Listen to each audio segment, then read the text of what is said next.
السلام علیکم ورحمۃ اللہ. مائی ڈیئر لسنر، میں ہوں وسیم منشا ڈوگر اور میرے ساتھ ہیں سردار عباس منشا ڈوگر. ناظرین، امریکہ اپنے آپ کو غنڈہ سمجھتا ہے اور غنڈہ ہے بھی، بدماش سمجھتا ہے. پاکستان میں اندر آ کر اس نے اسامہ بن لادن کے گھر پر اٹیک کیا اور اس کو کوئی پوچھنے والا نہیں تھا. وینزویلا میں اس نے جو وینزویلا کا صدر تھا اس کو اغوا کر لیا، اس کو کوئی پوچھنے والا نہیں تھا. جس پر چاہے پابندی لگا دے اس کو کوئی پوچھنے والا نہیں، جو چاہے کرے اس کو کوئی پوچھنے والا نہیں. تو میں سمجھتا ہوں کہ 57 ممالک ہیں، 57 میں سے 56 بہنیں ہیں، 56 سسٹرز، اور ان کا ایک بھائی ہے اور وہ ہے ایران. ایران اگر چاہتا تو امریکہ کی غلامی میں اپنی زندگی گزار سکتا تھا، لیکن ایران نے اپنی ایک دن کی زندگی کو ترجیح دی اپنی 100 سالہ یعنی کہ گیدڑ کی 100 سال کی زندگی پر. اس نے اپنی ایک دن کی زندگی کو ترجیح دی. اور امریکہ جو عادی ہے اپنی من مانی کرنے کا، اب ایران پر جب اٹیک کیا ہے اس نے، تو اب اس کو سمجھ آ رہی ہے کہ باقی دنیا کے ساتھ میں جو کرتا رہا ہوں، اب جس قوم سے میرا پالا پڑا ہے یہ رکنے والے نہیں، یہ بکنے والے نہیں، یہ ہٹنے والے نہیں، یہ کمپرومائز کرنے والے نہیں، یہ رجیم چینج کرنے والے نہیں. ان کی جو اسٹیبلشمنٹ ہے وہ اپنی قیادت کے ساتھ کھڑی ہے اور اپنی قیادت کے ساتھ ان کا مرنا جینا ہے. اب امریکہ نے دھمکی دی ہے کہ آیت اللہ خامنائی سپریم لیڈر کی جگہ پر جو آیت اللہ بنے گا سپریم لیڈر، ہم اس کو بھی نشانہ بنائیں گے. تو اس بات پر ہم گفتگو کرتے ہیں، ان ٹاپکس پر. میرے ساتھ ہیں سردار محمد عباس منشا ڈوگر. جی بس. السلام علیکم. اچھا، سب سے پہلے تو میں ایک بات ناظرین کی گوش گزار کرتا جاؤں کہ جو سپریم لیڈر آیت اللہ خامنائی شہید، اس کے 4 بیٹے ہیں جی، اور چاروں کرائے کے گھر میں رہتے ہیں. اچھا، ان کا اپنا گھر نہیں ہے؟ اپنا گھر نہیں ہے. اور آیت اللہ خامنائی 37 سال سپریم لیڈر رہے اور اس سے پہلے 10 سال وہ صدر کے عہدے پہ رہے یا اعلیٰ عہدوں پر فائز رہے. تو اس سے آپ اندازہ لگائیں کہ اگر اس کا موازنہ اگر ہم اپنے حکمرانوں سے کریں تو ان کی شاہ خرچیاں جو ہیں وہ کامل. کیا بات ہے جی، کیا بات ہے. 12 ارب ڈالر کا جہاز خرید لیا، 1300 کروڑ روپے کا 1300 کروڑ روپے کا جہاز. پاکستان جیسے ملک میں جہاں پر 3 ٹائم کی روٹی بڑی مشکل ہے. جی. تو اور جو پائلٹ ہیں وہ بھی باہر کے رکھے، جبکہ پاکستان کے پائلٹ نے ان کے معیار پر پورا نہیں نہ اترتے پاکستانی پائلٹ. اچھا چلو، اس کے پیچھے جو لاجک ہوگی، ہو سکتا ہے وہ جہاز کمپنی کی ڈیمانڈ ہو یا ان کی کوئی ایسی بات ہو. اچھا، دوسری بات رہے گی ایران کی. دیکھیں، ایران اپنی بقا کی جنگ لڑ رہا ہے بے شک، اور وہ اپنے سروائیول کی جنگ لڑ رہا ہے، وہ لیکن غیرت مند طریقے سے. بالکل. اگر وہ بھی چاہے تو امریکہ کی حکومت لا کر اپنی پابندیاں ختم کروا سکتا ہے، وہ بھی سرنڈر کر دیتا. جیسے دیکھیں، امریکہ پرانی طرز پہ چلا ہوا ہے. جیسے اس نے عراق پہ اس پہ پہلے الزام عائد کیا کہ یہ جی بالکل بہانہ تراشتے ہیں، بم بنا رہے ہیں، اور پھر انہوں نے ادھر جا کے مطلب پھر ادھر سے نکلے بھی، یہ نکلتے بھی ناکام ہو گئے. لیکن ادھر کا جو نظام ہوتا ہے، جو سسٹم ہوتا ہے، اس کو تباہ و برباد کر دیتے ہیں اور تیل وغیرہ کے خزانوں پر وہ لوٹ مار کرتے ہیں. بیسیکلی تو یہ ڈاکو ہی ہیں. اور ابھی ایران کے ساتھ دیکھیں، ایران کے یہ بات ہم اس پہ دل کڑتا بھی ہے. اور اس میں جو ہے نا، ایران کے طول و عرض میں ان کی جو ایئر سٹرائکس ہیں انہوں نے تباہی اور بربادی پھیلا دی ہے، لیکن ایران کے نہ تو ارادے کمزور پڑ رہے ہیں اور نہ وہ ان کی کوئی بات ماننے کو تیار ہیں، اور وہ اس کا رد عمل دے رہے ہیں اور دیتے رہے ہیں۔ ویسے تو ایران پر زیادہ اٹیکس ہو رہے ہیں، B-2 بمبار طیارے تہران پر اٹیک کر رہے ہیں، بمباری کر رہے ہیں اور کارپٹ بمباری گنجان آباد علاقے میں کر رہے ہیں، لیکن وہ ایک سیسا پلائی دیوار بن کے کھڑے ہیں کہ مارو، ہم مریں گے یا ماریں گے لیکن آپ کے سامنے ہتھیار نہیں ڈالیں گے۔ یہ اصل میں گریٹسٹ اسرائیل جو ہے گریٹسٹ اسرائیل نا، اس پہ عمل پیرا ہیں۔ یہ امریکہ کی جنگ تو ہے نہیں، یہ تو اسرائیل کی جنگ ہے جس میں عمران دوسرا امریکہ کھوتا ہے، ایسے ہی تو اس میں ایران بھی آتا ہے۔ تو اب اگر یہ اس کو دیکھیں تو جو انہوں نے غزہ کا حال کیا، 70,000 سے زائد شہادتیں ہوئی، جس میں بچوں کو جب وہ بچوں کو مارتے ہیں نا ان کے سنائپرز، تو وہ آپس میں مقابلہ لگاتے ہیں کہ ہیڈ شاٹ کون زیادہ لگاتا ہے، جیسے PUBG میں نہیں مارتے ہیڈ شاٹ، کہ ہیڈ شاٹ کون، بچوں کو، مطلب اتنی تعداد میں بچوں کو مارنے کا مطلب یہ ہے کہ یہ مکمل طور پر نسل کشی ہے، بچوں سے ڈرتے ہیں، اتنے کمینے لوگ ہیں جو بچوں سے ڈرتے ہیں۔ یہ صحیح فرمایا آپ نے۔ اصل میں جو میرا مطلب اندیشہ ہے ذاتی طور پہ کہ یہ اسی طرح کا کوئی مطلب چاہتے ہیں کہ ایران میں جو غزہ جیسی صورتحال پیدا ہو جائے، لیکن ایران غزہ نہیں ہے، غزہ نہیں، وہ ایران دیکھیں اتنی بڑی ریاست ہے بھائی۔ ہاں، باقی رہے گی یہ جو گلف کنٹریز ہیں جو ابھی انہوں نے بیان دینے شروع کر دیے ہیں کہ ہم جو ہے وہ کوئی آسان رکما نہیں ہے، اور مطلب ایسے، اور ہمارے آرمی چیف کو بھی ادھر سعودی عرب میں انہوں نے طلب کیا اور ایگریمنٹ کی یاد دہانی کرائی۔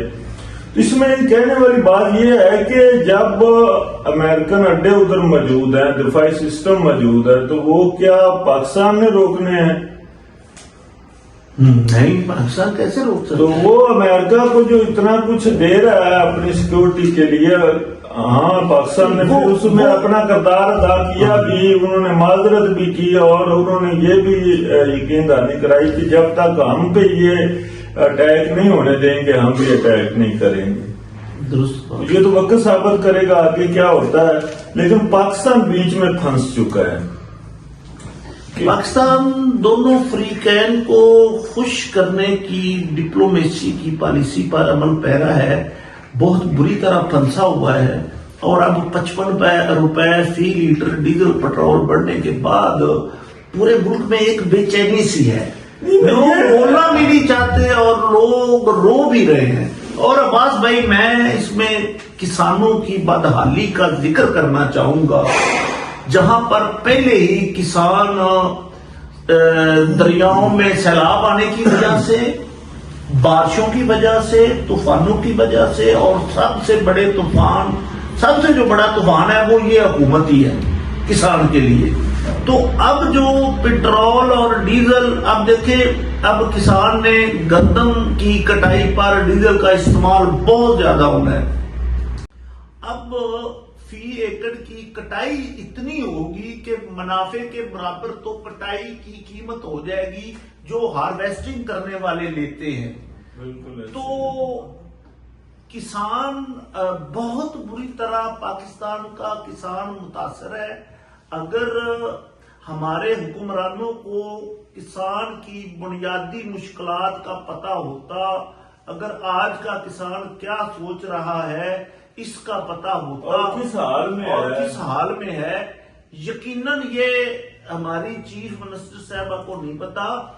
وہ ہمارے متعلقہ MP نے کہا کہ وہ سونے کا چمچ لے کر پیدا ہوئے ہیں، وہ برانڈ ہیں، ٹھیک ہے مانتے ہیں، لیکن اگر وہ برانڈ ہیں اور سونے کا چمچ لے کر پیدا ہوئے ہیں تو ان کو کیا پتا کہ غریبی کیا ہوتی ہے؟ ان کو کیا پتا کہ کسان کیا ہوتا ہے، ان کو کیا پتا کہ کسان کیا کیا مصیبتیں جھیل کر دن رات 6 مہینے اپنے بچوں کی طرح فصل کو پالتا ہے، اور پھر اس پر مڈل مین اور حکومت ڈاکہ مارتی ہے۔ ہم نے گندم 1800 روپے فی من میں فروخت کی، ہمیں 1 روپیہ منافع نہیں ہوا، ہمارے خرچے میں سے نقصان ہو گیا۔ جب کسان سے گندم چلی گئی تو 5000 فی من کی قیمت سے 6000 7000 پر آٹا فروخت ہو رہا ہے اور گندم فروخت ہو رہی ہے۔ کیا یہ کھلا تضاد نہیں؟ اگر ہم سولر سے بجلی بنائیں تو ہمیں 8 سے 10 روپے یونٹ، اور گورنمنٹ بجلی ہمیں فی یونٹ دے تو 70 سے 80 روپے یونٹ۔ اتنا کھلا تضاد، اتنی بڑی زیادتی کسانوں کے ساتھ، جو پاکستان کی معیشت کا بڑا حصہ ہے۔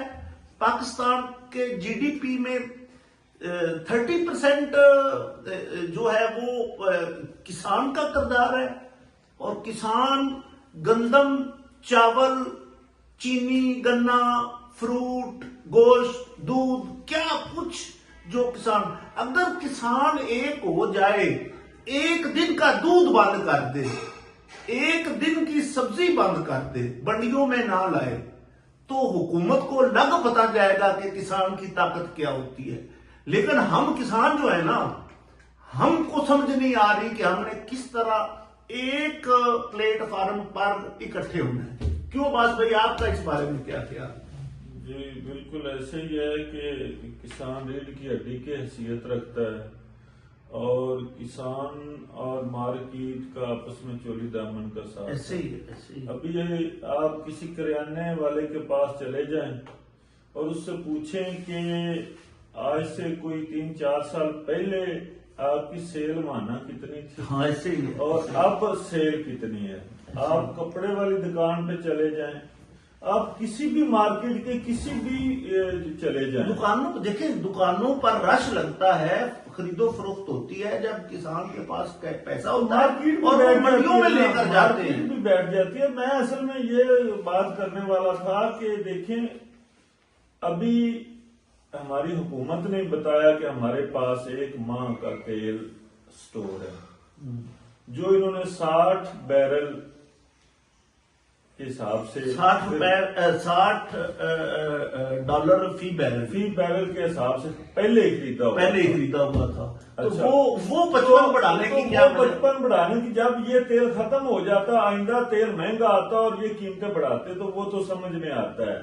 ابھی ہمارا ہمسایہ ملک ہے انڈیا، اس میں انہوں نے قیمتوں میں کوئی رد و بدل نہیں کیا۔ دوسری بات یہ ہے کہ یہ تو انہوں نے بند کرا دیا ہے، اس کا اثر صرف یہ نہیں پڑے گا کہ انہوں نے مطلب گاڑیوں میں تیل ڈالے گا تو یہ مطلب گاڑیوں والے متاثر ہوں گے، اس سے تو عام مزدور غریب جو پہلے ہی پسا ہوا ہے، خطا غربت سے لکیر کے نیچے، اس سے بھی نیچے زندگی بسر کرتا ہے۔ اگر یہ جنگ لمبی ہو جاتی ہے نا، تو پاکستان کا اللہ حافظ ہے، ہم اپنے ملک، اپنے ارض پاک کے لیے دعا کر سکتے ہیں۔ میں کہتا ہوں عباس بھائی، فیکٹریاں بند، ٹرانسپورٹ بند، زمیندارہ بند، بجلی بند، گیس بند، آپ کے تمام تر ایکٹیویٹیز رک جائیں گی، اور لوڈ شیڈنگ 24 گھنٹوں میں سے 18 گھنٹے لوڈ شیڈنگ ہوگی، بلکہ اس سے بھی زیادہ ہو جائے گی، اور اندھیرے میں لوگ ڈوب جائیں گے۔ پاکستان کو اقدامات لینے ہوں گے، فیصلے کرنے ہوں گے کہ ہم پاکستان کی معیشت کا پہیہ کیسے چلائیں۔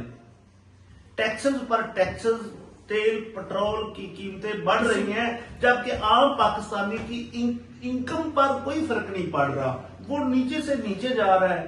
تو ایک وقت آئے گا جب لوگ ٹیکس بھی نہیں دے سکیں گے۔ اچھا، یہ دوسرا، قیمتیں بڑھائیں بھی تو اشرافیہ کو فائدہ، ہاں کم کریں تو بھی، جس وقت کم کرنی ہے اس وقت بھی مڈل مین اور اشرافیہ کو فائدہ ملتا ہے۔ بس بھائی میں ایک بات کرتا چلوں، مطلب ایک میرے پاس ایک بات ہے کہ جب انہوں نے وہ پتنگ بازی کروائی نا بسنت لاہور میں، تو